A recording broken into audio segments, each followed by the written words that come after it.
त्याबद्दल गावातील ग्रामस्थ तरुण मंडळ सगळ्यांच्या तर्फे तुमच्या टाळ्या. राम हरे राम राम राम हरे हरे हरे कृष्ण कृष्ण कृष्ण हरे हरे. हरे राम राम राम हरे हरे हरे कृष्ण कृष्ण कृष्ण हरे हरे. मौजे गुडसेवाडी तालुका माण या गावामध्ये हनुमान जयंतीनिमित्त 5 दिवसीय अखंड हरिनाम सप्ताह आणि ग्रंथराज ज्ञानेश्वरी पारायण सोहळा या सोहळ्याचा आज पहिलाच दिवस आहे आणि या पहिल्या दिवसाची प्रवचन रूपी सेवा माझ्यासारख्या सामान्य साधकाला आपल्या संयोजकामार्फत या ठिकाणी मला मिळालेली आहे. आणि ओवी क्रमांक 98. का झाकलीय घटीचा दिवा नेणी जे काय झाला केव्हा या रीती जो पांडवा देह ठेवी. का झाकलीय घटीचा दिवा नेणी जे काय झाला केव्हा या रीती जो पांडवा देह ठेवी.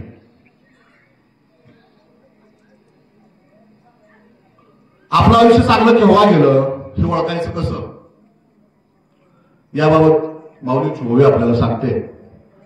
तुमचा मृत्यू कसा झाला यावर ते ठरतं की तुमचं आयुष्य कसं चांगलं गेलं. 4-5 वर्षापूर्वी संपूर्ण जगामध्ये कोरोनाने थैमान घातलेलं होतं. संपूर्ण जग बंद होतं आणि एका न दिसणाऱ्या विषाणूनं हे जग थांबवलेलं असताना हा सप्ताह सुद्धा तुमचा सुद्धा सप्ताह बंदच होता की.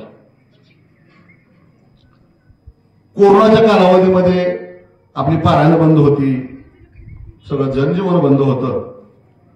त्यावेळेला आपण मृत्यूचं तांडव आपण बघितलं. आपला विषय आहे का झाकली या घटीचा दिवा. विषय आहे मृत्यू कसा यावा, तू केव्हा यावा, तू कधी यावा आणि तो चांगला येण्यासाठी आयुष्यामध्ये काय करायचं आहे. छोटस थोड्या एक मार्गदर्शनपर भाषेत एक वेगळ्या व्याख्यानपर भाषेत मी सांगणार.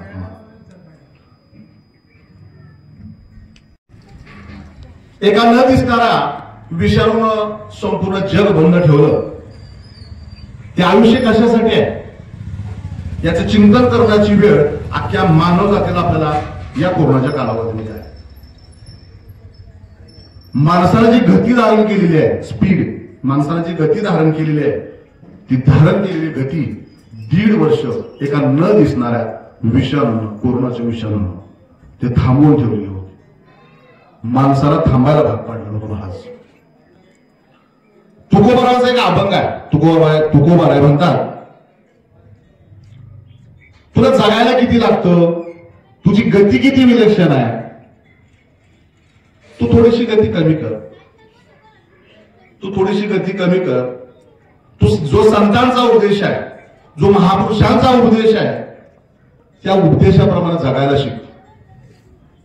निसर्गाचा स्वीकार करायला शिक, निसर्गाचे नियम पाळायला शिक.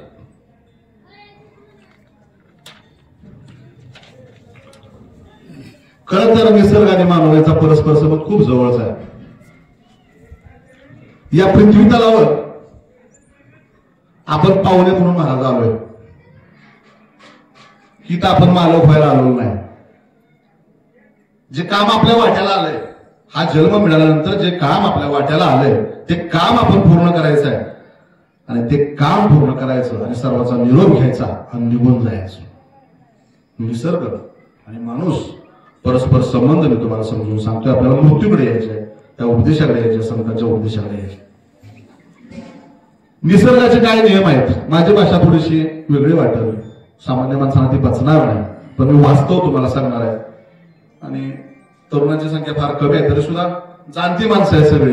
आणि थोडस विषयांतर करून बोलतो. मला महाराजांनी आल्यानंतर सांगितलं की सगळी मुंबईकर माणसं आहे. मी सुद्धा इथला शेजारचाच आहे, बोराटवाडीचाच आहे. मी काय फार मोठा वक्ता ना, मी सुद्धा एसटी मध्ये येतो, वाहतूक नियंत्रक म्हणून काम करतो. मला खूप छंद आहे पहिल्यापासून. वाचनाची आवड आहे. मी सुद्धा एक साधक आहे लहानपणापासून, माळ घातलेली आहे. पण मला इतिहासाची आवड असल्यामुळं मी शिवाजी संभाजी महाराजांचा अभ्यास करतो, इतिहासाचा अभ्यास करतो. मला गडकोट फिरायला, माझ्या मुलांना दाखवायला, माझ्या मित्रमंडळीला दाखवायला, माझ्या तरुण मंडळीला दाखवायला आणि ते वाचायला भाग पाडणं यासाठी मी काम करतो. वाचन संस्कृतीसाठी मी काम करतो. आणि खरं तर थोडीशी भाषा वेगळी असेल, निसर्गाशी आपलं नातं कसं असतं, पण मृत्यूचा संकेत आपल्याला कधी मिळत नाही. समजा येण्याचे संकेत आपल्याला मिळत असते, जसे जन्माने येण्याचे 9 महिने आपल्याला संकेत मिळतात. पर्यावरणाचं महत्व आपण समजून सांगितलं पाहिजे. आपली ज्ञानपीठ कोण आहेत, आपली विद्यापीठ कोण आहेत, आपले ज्ञानोबा तुकोबा आपण सांगितलेच पाहिजे. संत साहित्याबद्दल त्यांना सांगितलंच पाहिजे, पण निसर्गाबद्दल पण सुद्धा आपण त्यांना बोललं पाहिजे. म्हणून खास तर मुलांच्यासाठी असेल, निसर्गाचा वापर हा आपण चांगल्या प्रकारे केला पाहिजे. खरोखर या माणसांनी जसं जुन्या नद्यांना विहिरींना पाणी पिलं, तसं आता तुम्हाला सुद्धा बघायला मिळत नाही, तुम्हाला डुबायला मिळत नाही. आम्ही त्या परिस्थितीनं आलो नाही. आता ती परिस्थिती राहिली नाही. दुष्काळी परिस्थिती आहे, पाऊस की जगाला भरपूर आहे. वस्त्र नवे अथवा जुने दे अंग भरून विठ्ठला. वस्त्र नवं दे, जुनं दे, पण ते अंग भरून दे. त्या 1.5 वर्षामध्ये, कोरोनाच्या 1.5 वर्षांमध्ये आमच्या आया बहिणींच्या आईने दिलेली, आईच्या आईने दिलेली, वडिलांनी दिलेली शिफॉनची, जॉर्जेटची अशा टॉप सगळ्या साड्या नुसत्या कपाटात ठेवलेल्या होत्या. आणि आम्ही सगळे तर नुसते 2 बरमुडे 2 टी-शर्ट वर 1.5 वर्ष आम्ही काढली. किती लागते घालायला? अंग भरून असलं म्हणजे समजलं मला किती लागते. त्या सगळ्या साड्या महिलांच्या, ते सगळे कपडे 4 वर्ष कोरोनाच्या काळामध्ये 2 वर्ष कपाटामध्येच होत्या. आणि आम्ही काय केले, 2 बरमुडे 2 टी-शर्ट लेंगा तर पहिलं असेल, जगलोच की काय राहिलो का. आणि आम्ही भाग्यशाली आहोत की आम्ही या महाराष्ट्रात जन्माला आलो. 2 ज्ञानपीठी या ठिकाणी होऊन गेली आणि जगावं कसं याचं मार्गदर्शन आम्हाला झालं. खरं तर पारायण कशासाठी करायचं, माणूस सतत जागा राहावा, महाराज परमार्थाच्या मार्गावर चालत राहावा, सदाचार आणि नित्यवैद्यच्या मार्गावर चालत राहावा. त्याच्या आयुष्यात भक्ती सदाचार निर्माण व्हावा म्हणून आपण या पारायणाची निर्मिती आहे. आज पारायणाचा पहिलाच दिवस आहे. सगळी मुंबईकर मंडळी आलेली आहेत. आणि आपल्या घरामध्ये शिवजयंतीला मी सांगितलं तर आता माझा खरा विषय शिवचरित्र आहे. आज शिवाजी जन्माला आला पाहिजे, शिवाजी जन्माला आला पाहिजे असं प्रत्येक महिला समोर बसलेला होता. प्रत्येकाला वाटत शिवाजी आपल्या घरात जन्माला आला पाहिजे. आज तुमची कूस पवित्र पाहिजे. तुम्ही 2-2 तास मालिकेच्या पुढून उठत नाही. प्रत्येक मालिका तुम्ही त्या ठिकाणी बघता. मी तर टीव्ही म्हणजे एक घरात वाटोळ करण्याचं ठिकाण असं म्हणतो. माझ्या घरातला टीव्ही मी 5-5 तास मोबाईल सोडत होतो. माझा आयफोन आहे. घरात भांडणं व्हायचे, कमी मोबाईल बघायचो, पिक्चर बघायचो. पण मी एक दिवस बदल करून घेतला. मी तंबाखू सोडली महाराज. मी संकल्पच केला की आपल्याला काहीतरी करायचे. तुम्ही सांगितलं उठा, सागर महाराज सांगा आता काहीतरी करा. सांगणारे महाराज माणसं कमी नाहीत. मी ती मोबाईल बंद केला, वायफाय बंद केला, घराचा टीव्ही बंद केला आणि फक्त आता मोबाईलचा वापर आपला कधीतरी करतो. आणि खास छोटी छोटी मुलं आहेत. तुम्हाला जो सांगतो की आईबापाच्या डोळ्याचं स्वप्न, 2च मिनिटं, आईबापाच्या डोळ्याचं स्वप्न तुम्हाला ओळखता आलं पाहिजे. आपण जरी दुष्काळी भागामध्ये दिदीनो, आपण जर दुष्काळी भागामध्ये जन्माला आलो असलो तर तुम्ही खूप अभ्यास करायचा. तुमच्यातूनच एखादी समजा कोण मोठी अधिकारी झाली आणि सरकारी गाडी जर अशा जर गोडशेवाड्यामध्ये जर आली आणि दरवाजा उघडा जर शिपाई जर असेल आणि तुमचे आई वडील तुमच्या गावातले माणसं माझ्यासारखा एखादा माणूस तिथं फटका जर उभा असेल आणि दरवाजा उघडला तुम्हाला जेव्हा नमस्कार केला जाईल, माझ्या पायाला नमस्कार केला जाईल तर किती आमचं ऊर भरून येईल. त्यासाठी तुम्ही अभ्यास केला पाहिजे. मी ज्या ज्या ठिकाणी व्याख्यानाला जातो विद्यार्थ्यांना मुलींना सांगतो तुम्ही अभ्यास करा. खूप आयुष्यामध्ये पूर्ण वाचू ना. छोट्या छोट्या मुलांना मी तुम्हाला सांगेन, तुम्ही शाळा हायस्कूल कॉलेजचा अभ्यास करीत असताना, कमी पुस्तकांचा अभ्यास करीत असताना खरं तर छोटे छोटे ग्रंथ हरिपाठ तुम्ही वाचला पाहिजे. तुम्ही तुमच्या आयुष्यामध्ये लहान मुलांनी मोठ्या माणसाने खरोखर ज्ञानेश्वरी जर वाचली ना, कितीही तणावग्रस्त असलेला माणूस, टेन्शन मध्ये असलेला माणूस, मृत्यूपासून विधभर जवळ आलेला माणूस आता थोड्या वेळात फास घेतोय का, डोंगरावर उडी मारतोय का, समुद्रात उडी मारतोय, कधी माणूस आत्महत्या करू शकत नाही. इतकी ताकद आहे माऊलींच्या अक्षराला, ताकद आहे. एकदा करून बघा. वेळ लावले, इतिहास वाचायला घेतला, 2-2 हजार पानाची पुस्तकं 2-2 महिन्यात सर्व वाचून बाजूला काढली. ज्ञानेश्वरी पुढे घेतल्यानंतर झोप यायची, नको नको नको. माळकरी असून सुद्धा मला बाजूला केलं. वाचावी ज्ञानेश्वरी डोळा पाहावी पंढरी, ज्ञान होय अज्ञानासी आईसावर त्या टिकेसी. माझ्या आत्या गोराटवाडीमध्ये माझ्या मायबहिणीनं सांगतो, लांबचं उदाहरण नाही, चमत्कार नाही. वयाच्या 52व्या वर्षी 30 वर्ष नवनाथ वाजल्यानंतर वयाच्या 52व्या वर्षी मुलगाचा हाताचं नाव बचेंद्रनाथ ठेवलं. तो दैवटे मुला कंडेकर आहे. त्याच बिचारीला कसलंही वाचता येत नव्हतं. दोघं माता म्हातारी आयुष्यभर ज्ञानेश्वरीवरनं बोट फिरवलं. सर्व ठिकाणी सार्वजनिक ठिकाणी बोलतो मी. आयुष्यभर फक्त ज्ञानेश्वरीवर बोट ठेवून ज्ञानेश्वरी वाचली. ती बिचारी जगातला मराठीतला असणारा कोणताही ग्रंथ आज वाचू शकते. माझ्या घरात उतारा शेवंता विवाह भजवळ लांबचं सांग किती ताकद आहे, की परावानी आहे. ज्ञानेश्वर महाराजांची परावानी आहे. तर ती जी मला बाजूला सारत होती, इतिहास जवळ घेत होती. इतिहास म्हटलं की असं अंगाचं पाणी व्हायचं, असं पटकन वाचून टाकायचं, अंग बिंग सोडून वाचायचो मी. प्रचंड ते आवडायचं असं, जसं पिक्चर समोर माझ्या चित्रपट उभं राहायचं. पण हे जवळ घेत नव्हतं. पण एका ग्रस्ताने मला सांगितलं, नाही घेऊ द्या, आज नाही घेणार, उद्या नाही घेणार, 2 महिने नाही, 4 महिने घेणार नाही तुम्हाला. ती प्रत्येकाला लांब करते. पण ज्या दिवशी जवळ घेईल त्या दिवशी स्वतःच्या आईसारखी खुशी घेईल, रडायला लावेल, जगायला शिकवेल, पण नक्कीच जवळ घेईल. ती ज्ञानेश्वर माऊली म्हणजे आपली आई आहे. आणि खरोखर महाराज वेळ लावले ज्ञानेश्वरीनं, की प्राथमिक मराठी भाषा 12व्या शतकातली आहे. मी आता आपण जे आता शिकतो ती आपली भाषा वेगळी आहे. पण ही वाचत असताना हे जरी ग्रंथरूपी आपल्याला जर ओव्या रूपी जर आपल्याला कळत नसतं, त्यातला मराठीचा जो अर्थ आहे, जो गरबी अर्थ आहे, तो जर आपण समजून घेतला तर आपल्या जीवनाचं कल्याण होणार आहे. जीवनाचं तत्वज्ञान ह्यामध्ये वाढलं. म्हणून ही परावानी आहे जी तुमच्या माझ्या आयुष्यात ज्ञान निर्माण करणारे, आमचं आयुष्य भविष्य करणार आहे. म्हणून अशा या ग्रंथाचं एकदा तर वर्षातून पारायण करा, असं ज्ञानेश्वर माऊली म्हणतात. या रीतीने आम्ही साधनेचा प्रवास केला तर या मार्गावर आयुष्यभर आम्ही अखंडपणे चालत असू. आमची साधना सुरू आहे. गुरुदेवन त्याला आशीर्वाद दिलेला आहे. आणि साधक आयुष्यभर तपश्चर्या करतोय, तेव्हा तो कसा मरावा? ही सगळी साधना करीत असताना, भक्ती करीत असताना आपला मृत्यू कसा यावा, त्या साधकाचा मृत्यू कसा यावा, असं ज्ञानेश्वर माऊली आपल्याला सांगतात. याविषयी माऊली म्हणतात की का झाकली या घटीचा दिवा, म्हणजे एखादा घट असावा, दिवा असावा, त्या दिवावर तुम्ही एखादं वरून झाकण ठेवावं, वाटी ठेवावी, उपडं झाकण ठेवावं, आणि तो दिवा सावकाश शांत विजावा. दिवा लावलेला आहे काका, दिवा लावलेला आहे, दिवा पेटलेला आहे, वरनं एखादं झाकण ठेवलं, काच ठेवली, बरणी ठेवली, प्लॅस्टिकची बरणी ठेवली, जे झाकण ठेवलं ते ठेवल्यानंतर त्यातला ऑक्सिजन संपल्यानंतर ती जशी शांत ज्योत व्हावी, जशी विजावी, तसं मरण यावं. का झाकली घटी झाली, असं ज्ञानेश्वर असं मरण असावं.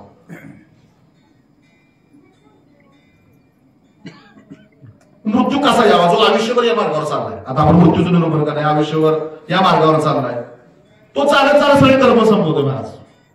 त्याचं आयुष्य चालू आहे, त्याचं जीवन चालू आहे, संसार चालू आहे, तो आपले कर्म संपवतोय, स्वतःच्या जगण्यातल्या सर्व आसक्ती संपवतोय. मोबाईल बाजूला ठेवलाय, पिक्चर बघायला बंद केलंय, चाड्या लावायच्या बंद केल्यात, बांध कोरायचं बंद केलाय, भांडणं लावायची बंद केलीत, विरक्तीकडे चाललाय, सगळे विकार संपवतोय, सगळे विकार संपवतोय साधना करीत. त्याचा मृत्यू या पद्धतीने जर झाला तर ती माऊली म्हणतात तो मला येऊन मिळाला. काय ज्ञान आहे बघा. तो साधना करतोय, विकार संपवतोय, तो विरक्तीकडे चाललाय, सगळं पार्श्व सोडून तो माझ्याकडे येतो. अशा अवस्थेचा त्याचा मृत्यू झाला तर तो मीच झालो, तो मीच झालो असं म्हणतात. म्हणजे त्याचा असा सहज मृत्यू झाला. पिकलेलं पान जसं फांदीपासून सहज खाली गाळावं, ते जमिनीवरून पडावं सहज, ना फांदीला त्रास ना पानाला त्रास, असं मरण यावं. पापूर म्हणते जाताना माझ्याकडे यामाना बघितले की सुंदर व्यवस्था इथं ऐकण्याची आहे, एवढा सगळा माहोल अध्यात्माचा इकडे येण्याची आमची इच्छा नव्हती. तर तो गरुड काय म्हणतोय, थरथर कापणाऱ्या पाखराला गरुड म्हणतोय तू एक काम कर, तू माझ्या पाठीवर बस. तो त्याला पाठीवर घेतो. 1000 किलोमीटर लांब त्या एका जंगलामध्ये त्याला नेऊन सोडून गरुड विधिक मिनिटामध्ये तो माघारी येतो. काही सेकंदाचाच गरुड त्या गुहेच्या समोर उतरला, तशी बैठक संपली. 1-1.5 मिनिटामध्ये बैठक संपली आणि सर्व देवदेवता गुहेच्या बाहेर आले. गरुडाने प्रश्न भगवंतांना विचारला की एवढ्या लवकर बैठक संपली कशी, अचानक इतक्या लवकर मीटिंग संपली कशी. त्यावेळी भगवान गरुडाला उत्तर देतात की मीटिंगचा अजेंडा संपला, म्हणजे जो महत्वाचा विषय होता तो संपला, म्हणून आम्ही बाहेर आलो. भगवान सांगतात की गरुडा इथे एक गुहेच्या वरती छोटंसं पाखरू होतं आणि त्याचा मृत्यू हजारो किलोमीटर लांब एका जंगलामध्ये अजगराच्या तोंडामध्ये होता आणि तू त्याला त्या पाठीवर घेऊन गेलास. आयती त्याला शिकायला मिळाली आणि हजारो किलोमीटर होतं. जर पोचलं नसतं त्या वेळेमध्ये तर मृत्यूच्या सृष्टीचं चित्र बिघडलं असतं. त्याचा मृत्यू तिथंच होता. गरुड त्याला पाठीवर घेऊन गेला आणि काही मिनिटांमध्ये तो माघारी आला. पण जे काम तू केलंस एका सेकंदामध्ये, मृत्यूच्या वेळेला तू त्याला पाठीवर घेतलं जिथं अजगर तोंड उघडून बसला होता आणि म्हणून हा विषय संपला. विषय तू संपवलास म्हणून मीटिंग संपली आणि तुमच्या माझ्या आयुष्यामध्ये मृत्यूचे कारण, ठिकाण, वेळ ठरलेले आहे. झाला तर पुन्हा येणं होत नाही, असं जो चालतो तो भेटला नाही. मग योगशास्त्र म्हणतो मृत्यू कुठून होतो? त्याचा मृत्यू ज्ञानेंद्रियातून होतो. ज्ञानेंद्रिय असं म्हटलं जातं, कानातून होतो, नाकातून होतो, डोळ्यातून होतो. आणि मग जो बरोबर चालत नाही, जो खातो पितो, मजा करतो, शनिवारी जन्माला येतो. बघा नीट मृत्यूची व्याख्या माऊली काय सांगतात. शनिवारी जन्माला येतो, मंगळवारी मोठा होतो, बुधवारी लग्न होतो, गुरुवारी म्हणून होता, शुक्रवारी आजारी पडतो, शनिवारी आजारी पडून रविवारी म्हणून जातो. एक क्षुल्लक जगन आलं ह्या माणसाचं. त्याचा मृत्यू कसा होतो? योगशास्त्र सांगतं की मूलमूत्र मलमूत्र विसर्जनाच्या ठिकाणी त्याचा अंत होत असतो. त्याचा जन्म पुन्हा योनी बदलून होतो. मग मृत्यू होत असताना दिवसा यावा, मग शेवटचा प्रवास बेशुद्ध अवस्थेत होऊ नये. कुणाचाही मृत्यू असू द्या, तो बेशुद्ध होऊ नये, त्याचा दिवसा प्रवास असावा. मी एका परदेशातील संतांचा मृत्यू आणि त्याच्याबद्दल झालेला हाल मी करून सांगतो. सॉक्रेटिस नावाचा फार एक मोठा संत युरोप खंडामध्ये होता. तो अखंडभर आयुष्यभर चांगुलपणाविषयी बोलत होता, चांगल्या जगण्याबद्दल बोलत होता, चांगल्या सांगणाऱ्यावर तो माणूस प्रेम करत होता. वाईट वागणाऱ्या माणसाने त्याच्यावर खोटे आरोप केले. सॉक्रेटिसला देहांताची शिक्षा केली. अथेन्स नगरीमध्ये, अथेन्स तुम्ही ऐकलं असेल मुंबईकर मंडळी, अथेन्स नगरीमध्ये तो सुद्धा संत होता. सॉक्रेटिस बाबा तो संत होता. त्याला चुकीच्या माणसाने, चांगलं वागणाऱ्या माणसाला चुकीचं ठरवलं, त्याला देहांताची शिक्षा झाली 450 वर्षापूर्वी. त्यावेळेला शिक्षा द्यायची अशी पद्धत होती की त्या माणसाने एका सुळावर चढवायचं, त्या सुळावर टोक होतं, त्या टोकावर त्याला बसवायचा आणि त्याच्या वजनात तो घसरत खाली खाली खाली खाली खालीवर फाटत फाटत तो मरत होता. सॉक्रेटिसचं मरण लहान मुलांनी वाचला असेल. सॉक्रेटिस तुम्हाला माहिती, सॉक्रेटिस हे शास्त्रज्ञ होते, संत होते.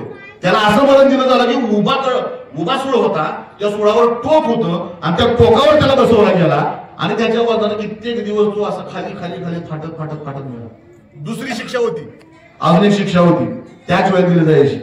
त्याला विष दिलं जायचं, एक विष देऊन त्याला मारलं जायचं. ही मृत्यूदंडाची शिक्षा होती. सॉक्रेटिसला विष दिलं गेलं, पूर्ण भांड सॉक्रेटिसला प्यायला दिलं. त्याच्यावरती सॉक्रेटिसचे शिष्य जमले आणि आपल्या शिष्याला सांगत होता, बाळांनो आता माझा अंगठ्यातून प्राण निघालाय, आता माझ्या पिंडीतून प्राण निघालाय, आता माझ्या गुडघ्यातून प्राण निघालाय, आता माझ्या कमरेतून प्राण निघालेला आहे, आता माझ्या छातीतून प्राण निघालेला आहे. महापुरुषांना, महामानवांना आपला मृत्यू का कळतो? महाराज मृत्यू सोडत असताना ते कुठल्याही वेदनेत त्रस्त नसतात. आपला मृत्यू झाला हे सांगून ध्येय ठेवत असतात. का झाली या घटी झाली, इतकं मोठं तत्वज्ञान माऊलीने सांगितलं. आणि सॉक्रेटिस म्हणतो, माझ्या झोपवलं गेलं, बाबांना पाठीवर झोपवलं गेलं, बाबाने शेवटचे हात जोडले आणि गाडगे बाबा आनंदात विलीन झाले. ते त्यांच्यामध्ये जे केवळ मान होते ते मानव रहित होते, मानवाचं आयुष्याचं कल्याण होतं. बाबा किती वैराग्यशाली होते, त्यांचं काम करण्याची काय पद्धत होती, त्यांची अनुयायी एखाद्या गावात गेले तर काम स्वच्छ करायचे. म्हणजे बाबांचं एवढं मोठं काम होतं. असंच एक काम होतं. कर्मवीर भाऊराव पाटील लाखो मुलं शिकतात संस्थेमध्ये. कितीतरी वेळा कितीतरी वेळा कर्मवीर राहताना अटॅक आले, पण प्रत्येक वेळा म्हणा हे प्राध्यापक की.जी. पाटलांनी त्यांच्या चरित्रामध्ये लिहून ठेवले. अन्न असताना मृत्यूला सामोरं जाणारी माणसं कशी आहेत. कितीतरी अटॅक आले. साधारण एक अटॅक आल्यानंतर माणसं घरातली खूप काळजी घेतात. संडासमध्ये गेलं तर म्हणतात आलो बाहेर आला बघा त्याचं काय झालं. दुसऱ्या अटॅक मध्ये बघितलं, तिसऱ्या अटॅक मध्ये माणूस वाचतच नाही. पण कितीतरी अनेक अटॅक आलेले आहेत त्यांना. पण प्रत्येक अटॅक येत असताना प्राध्यापक पी.जी. पाटील असं लिहून देतात, खूप साहित्य भाषेत लिहून देतात. हे माग सर सोलापूरला कॉलेज काढायचे, हे अटॅक नंतर आल्यानंतर ते म्हणतात कोपरगावला कॉलेज काढायचे, माग सर हे अटॅक मला मराठवाड्यामध्ये मुलींच्यासाठी मास्टर काढायचे. मृत्यूला सामोरं जाणारी ही जी महामानव आहे, ही महामानव त्याचं फार मोठं काम आहे आणि स्वतःहून मृत्यूला सामोरे गेलेले आहे.